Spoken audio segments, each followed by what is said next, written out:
I mean, they're talking about, waiting game because of the imports. And why are our visa situations seem to be so prolonged compared to other teams? Well, you can't hold that to the clan. Surely that's I can't. Out with their hands. It is out with their hands. It's a lottery. It is a lottery. But I don't recall any other situations where there's been such a prolonged delay with certain players. But I'm not a big expert in other teams, to be honest. I try to keep my eye as much as I can when I've got free time, but there's nobody else waiting on 5 players or anywhere near it, is there? That I know of.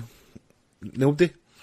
Maybe one player, I think Edinburgh, are waiting for one guy who's supposed to be their main playmaker from a tweet I saw earlier on, if that's true. But 5... Yeah, it's like I said earlier, if we were waiting for players to come in, that's one thing, but we've not signed 2 yet, so there's 2 that aren't even signed yet. So exactly, how long into the league campaign is it going to be before those 2 appear? Well, if you pay attention to any sort of rumours, there have been a lot more names flying around. Have we just had players almost signed and then been pipped to the post? Well, that's true, but then, even if we sign somebody tonight, it's the 3rd of September, looking at Tyler Schofield's visa, how long's that been going? 3-4 weeks now? That's October before we're going to see that guy, if it takes that long. I think the big telling point's going to be Wednesday the 18th of October. We're playing Nottingham Panthers at home in the Challenge Cup.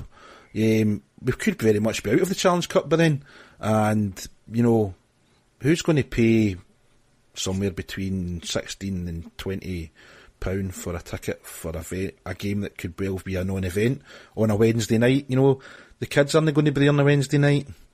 I think they've kind of shot themselves in the foot a wee bit with this Challenge Cup thing, given that they're not on the season ticket. This is part of my problem. Neil Black got a lot of flack from Panthers fans at his Q&A earlier this year because Panthers were late bringing in players last season. Now, we know that they've got the CHL thing, and we can maybe mention that later on, but they're doing very well in that right now, and well done to them.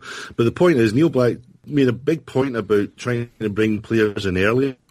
And I appreciate, again, John Tripp said this himself, if he's going to have to wait for a player, then that's, he wants to make sure he gets the right player. But imports not in for the start of the season is bad, whichever way you look at it. And it's only us that are affected to this degree.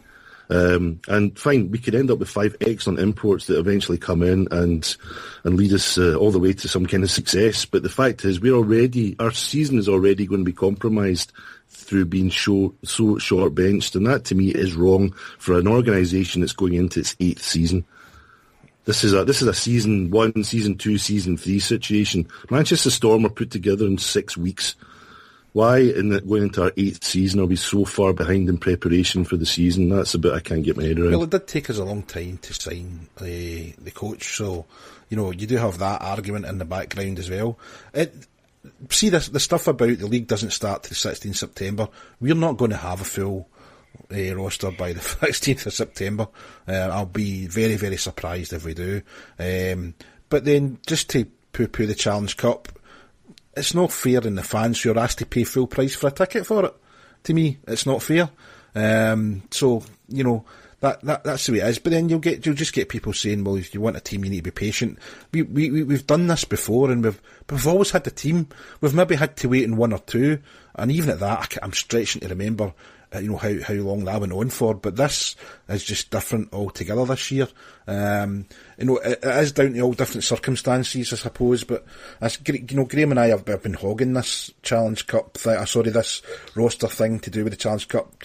Jennifer, I mean, are we being a bit harsh, do you think, and sort of castigating the club a wee bit for this? Well, to be fair, with the Challenge Cup, we are up against Sheffield and Nottingham, so as you've already said, our pretty much only chance is going to be best runner-up from the group. Do you know what I mean? In the way, obviously, that Nottingham are playing, do you know what I mean? They're doing absolutely fabulous in the CHL just now. I don't see us getting anything from them, and the only other hope from there is Sheffield, and you just only have to wish that these injuries perhaps last a little bit longer. For me personally, I'm hoping this is karma from the end of last season when they started taking out players left, right and centre. So, yeah. See, the thing for me is, though, if we want to progress in that group, we have to take full points for Manchester, and then hope that Manchester maybe takes a couple of points off one of the big 2, and we can maybe take a couple of points off in one of the games, 4 games against the big 2, and that's the only way we can. I agree. we're not going to top that group unless there's. Well, you look at Nottingham and you're saying, they look great, but it could be a case that once the clan are together, they could be the bogey team for Nottingham this year, for all you know, until you play them. We were with Fife last year, you know what I mean? But quite possibly, and also you've got your two different types of hockey as well. Do you know what I mean? We've seen Nottingham do really well in European competitions before, but when it comes to the EIHL, when we've perhaps got a slightly different style of hockey, they perhaps don't perform as well. But I still think the key to me is still to take 4 points from Manchester, and we've done ourselves a disservice this weekend because we haven't had a full roster to be able to do that. And if you look at the way we played them on Saturday night, with a full roster, you'd have every hope we could have got 4 points, Stephanie, yeah? Yeah, absolutely. I totally actually agree with you, Ross, what you said there. We have done ourselves a bit of a disservice because we kind of started off this competition short-handed, so without taking those full points. To be honest, I think it's a contest. Again, I'm not really interested in the Challenge Cup. I'm just really looking forward to the actual season started. But yeah, I don't even think we'll have the full roster in for the 16th of September either. So we'll just wait and see what happens. The thing is, though, and I touched on earlier, the clan have to be interested in it because they're going to have to sell tickets for 2 more games at home against Nottingham and Sheffield. Games you wouldn't usually want to miss. But if they don't mean anything by that point, then it's going to be hard to sell them. Going to pay it's full hard price? To sell that interest. Yeah. They're going to have to think, if they want to fill the arena, look at the pricing because I don't know. I just think it's just a byproduct of the slow recruitment. We started off this talking about the Scottish Cup weekend, and we usually ask for predictions. But I'm not going to ask for predictions because it's difficult to predict something when you haven't seen all the other teams and what you'd be happy with. I think we'd be happy with getting through the weekend with no injuries. Basically, I think that sums it up really. It'd be nice to go through and see how the other teams are faring up. But again, you don't know how serious they're going to take it, Graham. You don't know what you're going to be watching. Are you watching exhibition stuff? Are you watching real competitive hockey? It's a tricky competition. I don't know. I've said enough about the Scottish Cup, I think.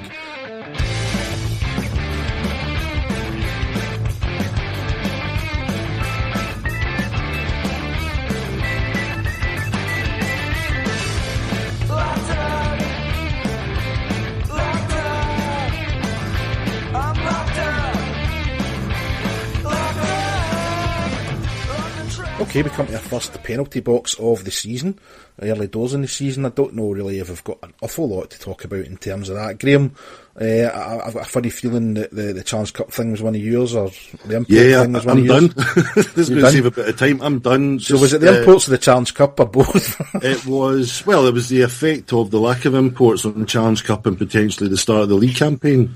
Said all I needed to say on that. So yeah, okay. Yeah. Stephanie, have you got anything you want to nominate for the penalty box this week? I would like to nominate Pavel from the weekend. Pavel Alice? Yes, I would actually.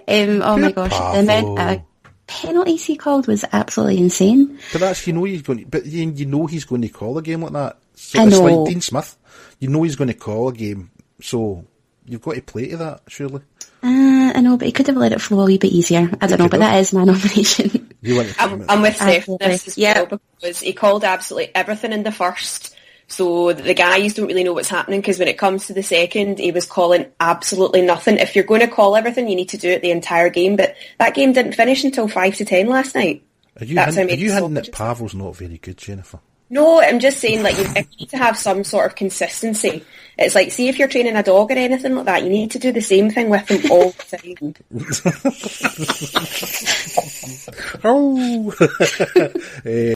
Pavel gets... if you're not consistent the whole way through. But Pavel gets bashed, though. I don't like bashing the referees. I don't either. But yeah.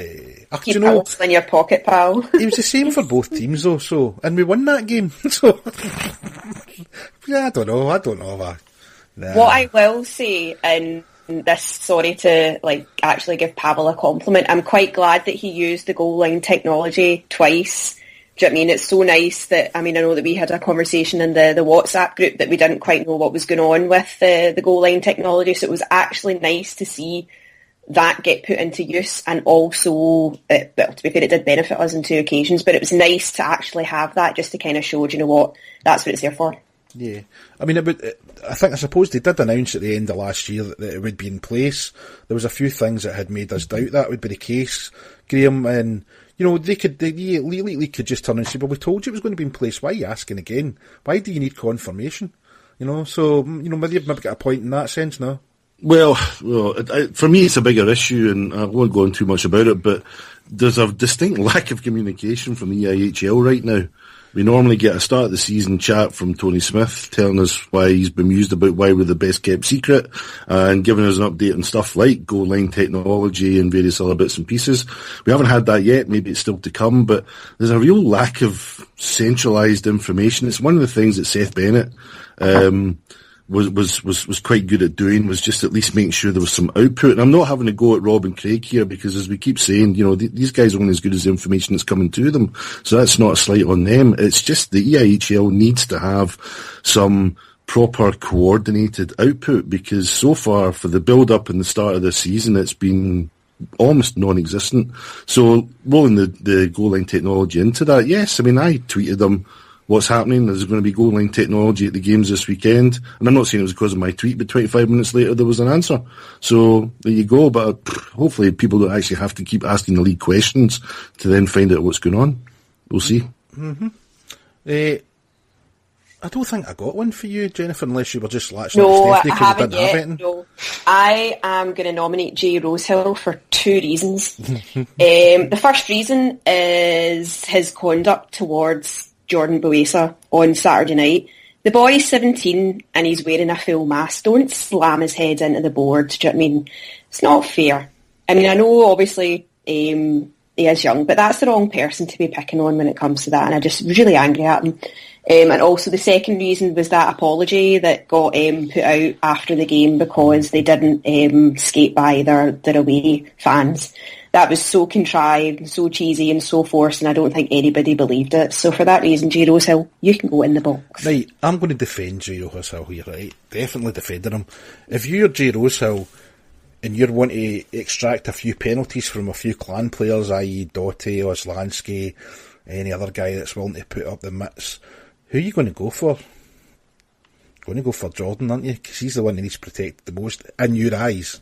I would also suggest that if Jordan can't cope with being taking a hit to the boards, then he shouldn't be playing ice hockey. And I'm sure Jordan would never say that. You know, I'm not meaning it like that. But, you know, he's fair game. He was on the ice. To me, he's fair game.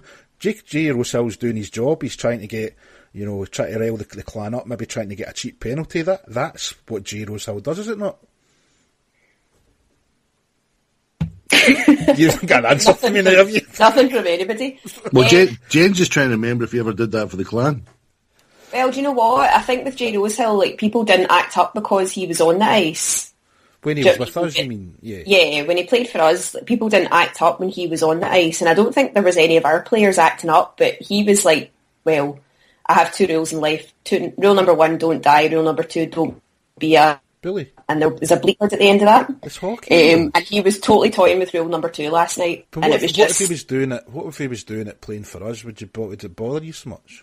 He never did it. When No, he but played what if for he us, did? He never had to do. What if the roles were reversed and you were a Storm fan? Would you be keen? Yes, it's just bullying in the wee guy, and it just makes him look like an absolute insert sweary word here. You see, I disagree. I think he's just doing his job. Graham, you're awful quiet on this subject. Well, I tend to agree with the fact that he's doing his job. Again, that's why we have players to be able to try and put somebody like Rosehill off doing that.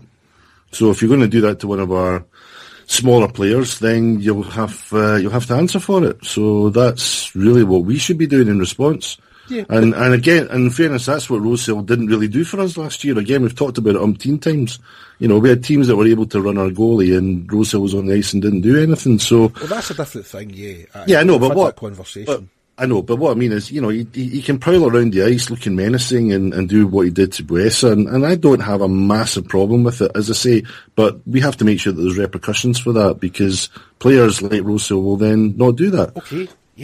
Repercussions when the time is right, and the time wasn't right on Saturday night for us when he was doing it, because it would have put us in a penalty kill, and we were not wanting to be, and that's why he was doing it. Let's face it. You know, and you've got to give our players the props for not getting involved. But you'd like to think they've taken a number. Do you know what? I don't think